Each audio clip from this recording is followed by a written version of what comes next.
Que a graça e a paz do Senhor Jesus sejam sobre a sua vida. Na série Maturidade e Caráter, nós queremos falar hoje sobre o caráter de Cristo. Vamos começar lendo na carta que o apóstolo Paulo escreveu aos Gálatas, no capítulo 4, os versos 18 a 20. Ele diz: É bom ser zeloso pelo bem, e não apenas quando estou presente convosco, meus filhos, por quem de novo sofro as dores de parto, até ser Cristo formado em vós. Puder eu estar presente agora convosco e falar-vos em outro tom de voz, porque me vejo perplexo a vosso respeito.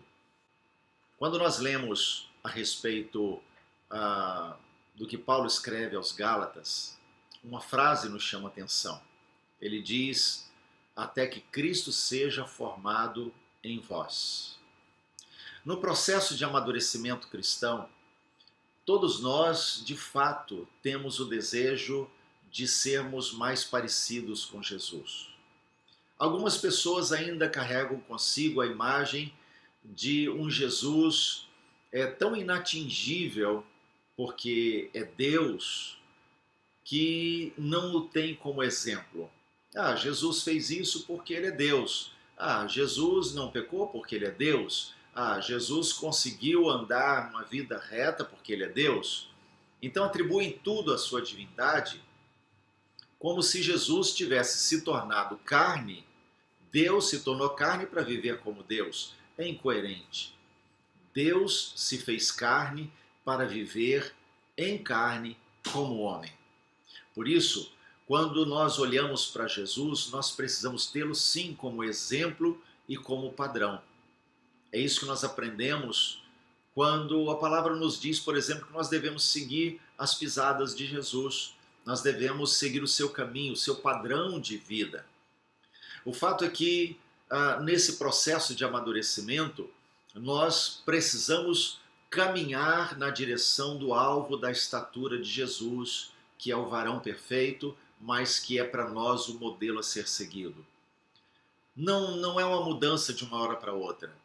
Não existe uma varinha mágica, não existe uma oração poderosa, não existe uma impartição, uma imposição de mãos que possa fazer com que de uma hora para outra eu e você possamos andar como Jesus andou.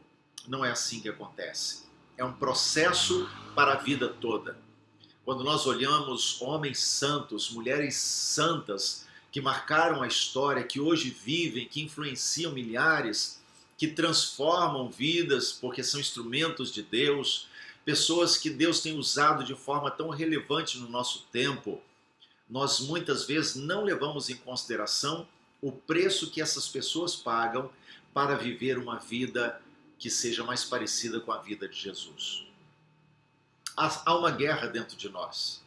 Há uma batalha que acontece dentro do nosso coração entre servir a Deus e servir a carne, entre obedecer a Deus, os impulsos da carne, porque Paulo diz que a carne ela guerreia contra o espírito guerreia contra a carne, e isso é um processo da vida inteira, é resultado da queda, da entrada do pecado no coração humano. No entanto, o que precisa acontecer é uma busca constante da nossa parte pela presença de Deus, um mergulho constante na palavra de Deus, uma incessante busca pela presença de Deus, porque quanto mais de Jesus nós temos, mais parecidos com Jesus nós seremos. Esse é o preço a ser pago, a busca, o tempo de leitura da palavra, o tempo de oração, os jejuns, a forma como nós nos entregamos às disciplinas espirituais básicas. Nós não podemos viver em função de outros, do que os outros falam, não precisamos e não devemos viver em função do padrão que o mundo estabelece, não nos importa o que o mundo diz, não nos importa se as pessoas estão gostando ou não, o que importa é que eu e você fomos chamados a viver uma vida segundo o padrão do reino de Deus e não segundo o padrão do mundo. Não temos que agradar pessoas, mas agradar a Deus. Não quer dizer que vamos ser pessoas desagradáveis, não seremos pessoas mal educadas, não seremos grosseiras, mas que estamos buscando um nível de santidade que o mundo não compreende. E quando nós buscamos esse nível de profundidade com Deus, com certeza muitas pessoas não vão entender e muitas pessoas poderão nos rejeitar. Mas o mais importante é quebrar essa escravidão que muitos têm do medo do homem, o medo do que os outros vão falar, o medo do que os outros vão pensar, o medo de como eles vão reagir, o medo da rejeição. Porque quando quebramos essa cadeia, nós experimentamos de fato o padrão de excelência no caráter, que é o caráter de Cristo. Quem determina o padrão do nosso caráter é Deus e a sua palavra, e não o mundo, nem o que as pessoas falam ou pensam.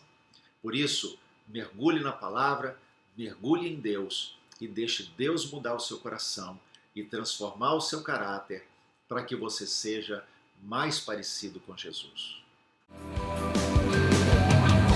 Eu fecho os meus olhos para ver, eu vejo antes de acontecer.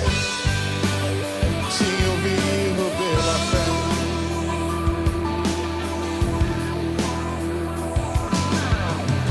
Levanto minhas mãos para guerrear, eu dobro os meus joelhos para lutar. Sim, eu vivo pela fé.